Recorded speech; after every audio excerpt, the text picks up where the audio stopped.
최근 10년간 대한민국 GDP 흐름. 안녕하세요. 오늘은 최근 10년간 대한민국 경제가 어떻게 변화해 왔는지 GDP 흐름을 통해 자세히 살펴보겠습니다. 여러분은 한국이 세계에서 몇 번째로 큰 경제 규모를 가지고 있는지 아시나요? 그리고 지난 10년 동안 우리 경제가 어떤 롤러코스터를 탔는지 궁금하지 않으신가요? GDP, 즉 국내 총생산은 한 나라의 영토 내에서 일정 기간 생산된 모든 최종 재화와 서비스의 시장 가치를 의미합니다. 쉽게 말해 우리나라가 1년 동안 얼마나 많은 가치를 만들어냈는가를 보여주는 국가의 성적표라고 할 수 있죠. 현재 대한민국은 세계 12위의 경제 대국입니다. G7 국가들 바로 아래에 위치하며 5,200만 명의 인구로 이 정도 경제 규모를 유지한다는 것은 정말 놀라운 일입니다. 특히 2023년에는 1인당 국민소득이 36,194달러를 기록하며 일본을 처음으로 추월하는 역사적인 순간을 맞기도 했습니다. 그런데 한국 경제에는 독특한 특징이 있습니다. 바로 수출 중심의 제조업 경제라는 점입니다. 반도체, 자동차, 조선, 화학 등 제조업이 우리 경제의 핵심축을 담당하고 있어서 글로벌 경기 변화에 매우 민감하게 반응합니다.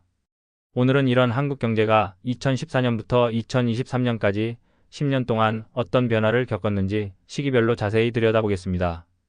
시대별 분석 2014-2016년 침체 속에서도 버텨낸 3년 완만한 성장의 시대 2014년 세계는 여전히 2008년 금융위기의 여파에서 완전히 벗어나지 못한 상태였습니다. 중국 경제가 둔화되기 시작했고 원자재 가격이 하락하면서 글로벌 경기가 전반적으로 침체되었죠. 이런 상황에서 한국의 명목 GDP는 1,563조 원을 기록했습니다. 실질 성장률은 3.2%로 나쁘지 않았지만 수출 의존도가 높은 우리 경제의 한계가 드러나기 시작했습니다. 2015년 전환점 2015년은 특별한 해였습니다. 저유가와 저금리가 동시에 나타났거든요. 국제 유가가 배럴당 50달러 아래로 떨어지면서 에너지 수입국인 한국에게는 호재였습니다.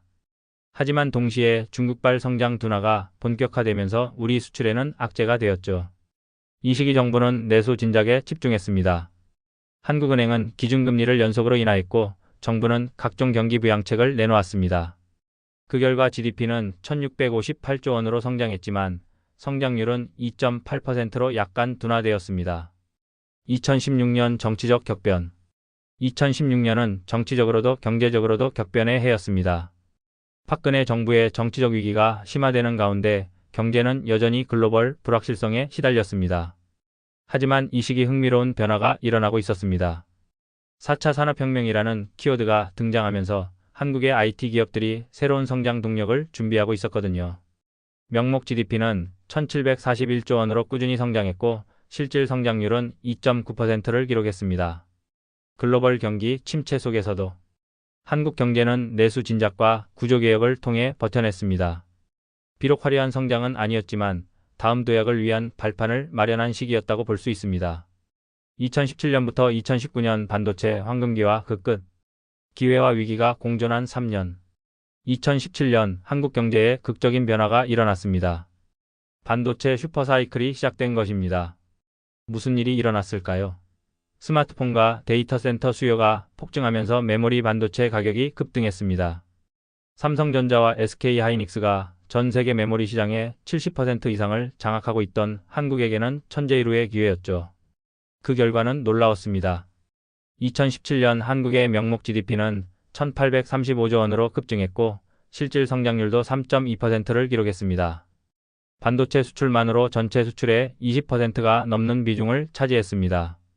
이 시기 한국은 명실상부한 세계 10위권 경제 대국으로 자리매김했습니다. 특히 기술 집약적 산업에서의 경쟁력이 세계적으로 인정받기 시작했죠. 2018년 호황 지속 2018년에도 반도체 호황은 계속되었습니다. 명목 GDP가 1,898조 원에 달했고 비록 성장률은 2.9%로 약간 둔화되었지만 여전히 견고한 성장세를 유지했습니다. 하지만 이 시기부터 새로운 변수가 등장했습니다. 바로 미국 그리고 중국의 무역전쟁이었습니다. 2018년 하반기부터 시작된 미중 갈등은 글로벌 공급망에 큰 충격을 주기 시작했죠. 2019년 경고등 켜진 경제 2019년은 한국 경제에 여러 경고등이 켜진 해였습니다. 첫째, 반도체 슈퍼사이클이 끝나면서 메모리 가격이 급락했습니다. 둘째, 미중 무역 전쟁이 본격화되면서 글로벌 제조업이 위축되었습니다. 셋째, 일본과의 무역 갈등으로 인한 수출 규제 조치가 추가 부담이 되었죠. 그 결과 2019년 명목 GDP는 1925조 원으로 성장폭이 크게 줄어들었고 실질 성장률은 2.2%로 둔화되었습니다. 한국은행은 이에 성장률 전망을 여러 차례 하향 조정해야 했습니다. 반도체라는 핵심 산업의 사이클이 한국 경제에 얼마나 큰 영향을 미치는지 여실히 보여준 3년이었습니다. 기술 경쟁력은 분명한 강점이지만 특정 산업에 대한 의존도가 높을 때의 위험성도 동시에 드러났습니다. 2020년 팬데믹이라는 블랙스완 위기 속에서 발견한 한국의 저력. 2020년 1월 중국 우한에서 시작된 신종 코로나 바이러스는 전 세계를 패닉 상태로 몰아넣었습니다. 3월에는 WHO가 팬데믹을 선언했고 각국은 봉쇄 조치를 단행했습니다. 한국도 예외가 아니었습니다. 2월 대구에서 집단 감염이 발생하면서 전국이 긴장했고 경제활동이 급격히 위축되었습니다. 그 충격은 GDP 수치에 그대로 반영되었습니다. 2020년 한국의 실질 성장률은 마이너스 0.7%를 기록했습니다. 1998년 외환위기 이후 22년 만에 마이너스 성장이었죠. 상대적 선방. 하지만 여기서 놀라운 일이 일어났습니다. 한국이 다른 주요국들에 비해 상대적으로 선방한 것입니다. 미국은 마이너스 3.4%, 영국은 마이너스 9.3%, 일본은 마이너스 4.6%의 성장률을 기록한 반면 한국은 마이너스 0.7%에 그쳤습니다. OECD 국가 중에서도 상위권에 성과였죠. 왜 이런 일이 가능했을까요? 첫째, 뛰어난 방역 시스템 K-방역으로 불린 한국의 방역 모델은 세계의 주목을 받았습니다. 대규모 봉쇄 없이도 감염을 통제할 수 있다는 것을 보여줬죠. 둘째, 디지털 인프라 이미 구축되어 있던 강력한 디지털 인프라 덕분에 비대면 경제로의 전환이 빠르게 이루어졌습니다. 셋째, 새로운 성장 동력 이커머스, 온라인 게임, OTT 서비스 등 비대면 산업이 급성장했습니다.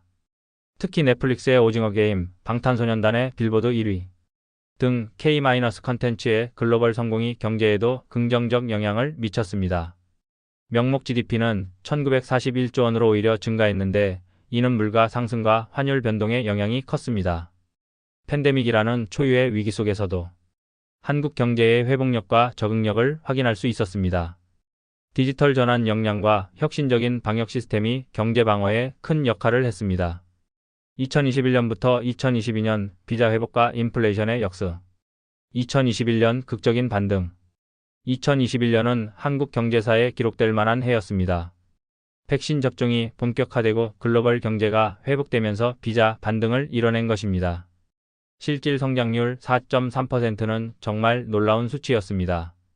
이는 2010년 이후 가장 높은 성장률이었죠. 명목 GDP도 2071조 원으로 사상 처음 2000조 원을 돌파했습니다. 무엇이 이런 성장을 가능하게 했을까요? 수출 급증, 글로벌 경기 회복과 함께 반도체, 자동차, 2차 전지 등 주력 수출품의 수요가 폭증했습니다. 특히 전기차 배터리 분야에서 한국 기업들의 약진이 두드러졌죠. 내수 회복 정부의 적극적인 재정 정책과 소비 진작책으로 내수 시장도 빠르게 회복되었습니다. 기저효과 2020년에 낮은 기준치 때문에 상대적으로 높은 성장률이 나타난 측면도 있었습니다. 2022년 인플레이션의 습격. 하지만 2022년에는 새로운 도전이 기다리고 있었습니다. 글로벌 인플레이션이 본격화된 것입니다. 러시아의 우크라이나 침공으로 에너지와 원자재 가격이 급등했고 각국 중앙은행들이 공격적인 금리 인상에 나섰습니다. 미국 연준의 급격한 금리 인상으로 강달러 현상이 심화되면서 원화가 약세를 보였죠. 그 결과 한국의 달러 기준 명목 GDP 순위가 13위로 하락하게 되었습니다. 원화 기준으로는 2265조 원으로 성장했지만 환율 효과 때문에 국제 순위에서는 밀려난 것입니다. 실질 성장률은 3.1%로 여전히 양호했지만 인플레이션 압력과 금리 인상 부담이 점점 커지고 있었습니다. 이 시기의 핵심 메시지 팬데믹 이후 빠른 회복을 보여줬지만 글로벌 경제의 불안정성이 여전히 한국 경제에 큰 영향을 미친다는 것을 재확인했습니다. 특히 환율 변동이 국제적 위상에 미치는 영향을 실감할 수 있었습니다. 2023년 새로운 도전과 구조적 변화. 저성장 시대의 시작인가, 새로운 전환점인가. 2023년은 한국 경제에 여러 과제를 던져준 해였습니다. 실질 성장률이 1.6%로 크게 둔화되면서 저성장 우려가 커졌습니다. 여러 요인이 복합적으로 작용했습니다. 반도체 불황, 글로벌 경기 둔화로 메모리 반도체 수요가 급감했습니다. 삼성전자와 SK하이닉스 모두 어려운 시기를 겪었죠. 높은 금리 인플레이션 억제를 위한 고금리 정책이 투자와 소비를 위축시켰습니다. 지정학적 리스크 미중 갈등, 러시아-우크라이나 전쟁 등이 글로벌 공급망에 지속적인 불안을 조성했습니다. 하지만 2023년에는 희망적인 변화들도 있었습니다. 통계기준 개편 한국은행이 국민계정 통계 기준연을 개편하면서 한국의 명목 GDP가 2,401조 원으로 재집계되었습니다. 이로 인해 국제순위가 다시 12위로 상승했죠. 1인당 소득 일본 추월 1인당 GNI가 36,194달러를 기록하며 사상 처음으로 일본을 추월했습니다. 이는 한국이 명실상부한 선진국 반열에 올랐음을 의미합니다. 새로운 성장 동력 2차전지, AI, 바이오헬스 등 미래 산업에서의 경쟁력이 주목받기 시작했습니다. 이 시기의 핵심 메시지 전통적인 성장 모델의 한계가 드러나면서 새로운 성장 전략이 필요한 전환점에 서 있습니다. 동시에 경제 구조의 질적 발전을 보여주는 긍정적 신호들도 나타나고 있습니다. 주목해야 할 키워드 1. 글로벌 의존성. 지난 10년간 한국 경제의 가장 큰 특징은 글로벌 경기에 대한 높은 의존성입니다. 2015년 중국 경기 둔화, 2019년 미중 무역 전쟁, 2020년 팬데믹, 2022년 우크라이나 전쟁 등 모든 글로벌 이벤트가 한국 경제에 직접적인 영향을 미쳤습니다. 2. 반도체 사이클. 반도체 산업의 호황과 불황이 한국 경제 전체의 성장률을 좌우했습니다. 2017-2018년의 슈퍼사이클과 2019년, 2023년의 불황이 이를 잘 보여줍니다. 3. 회복력.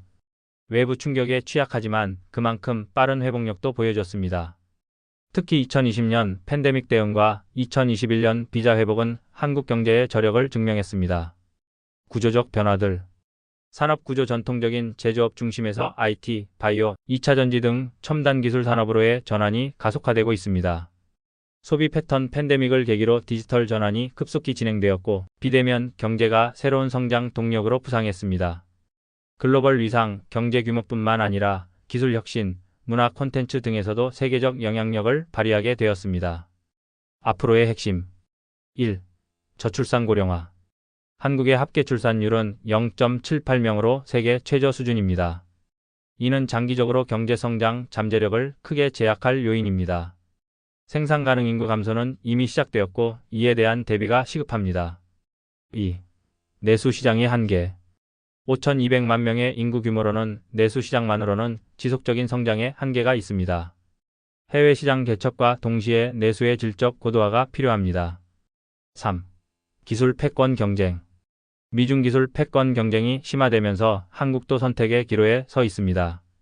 반도체, AI, 배터리 등 핵심 기술 분야에서의 경쟁력 유지가 중요합니다. 새로운 기회들 1. K-컨텐츠의 부상. BTS, 블랙핑크, 오징어 게임, 기생충 등으로 입증된 한국 문화. 콘텐츠의 글로벌 경쟁력은 새로운 성장 동력이 될 수 있습니다. 2. 친환경 전환. 탄소 중립과 ESG 경영이 새로운 트렌드가 되면서 2차전지, 수소, 태양광 등 친환경 기술에서의 우위가 기회가 될 수 있습니다. 3. 디지털 혁신. 에듀테크 등 새로운 분야에서의 성장 가능성이 큽니다.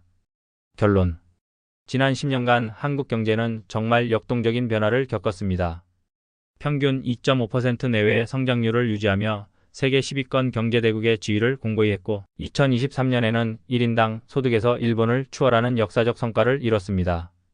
하지만 동시에 구조적 한계도 분명히 드러났습니다. 글로벌 경기와 특정 산업에 대한 높은 의존도, 인구 구조 변화에 따른 성장 잠재력 약화 등이 그것입니다. 앞으로 10년은 한국 경제에게 더욱 중요한 시기가 될 것입니다. 안정적 10위권 경제에서 지속 가능한 선진 경제로의 전환이라는 과제를 해결해야 하기 때문입니다. 이를 위해서는 신성장 동력 확보, AI, 바이오, 2차전지 등 미래 산업 육성, 내수시장 고도화 혁신과 소비 진작을 통한 내수 활성화, 인구 구조 대응, 저출산 해결과 생산성 향상, 지속가능성, 탄소 중립과 포용적 성장의 조화 힘써야 합니다. 한국 경제의 지난 10년은 도전과 기회가 공존했던 시기였습니다. 앞으로의 10년은 그 경험을 바탕으로 한 단계 더 성숙한 경제로 도약할 수 있는 기회가 될 것입니다.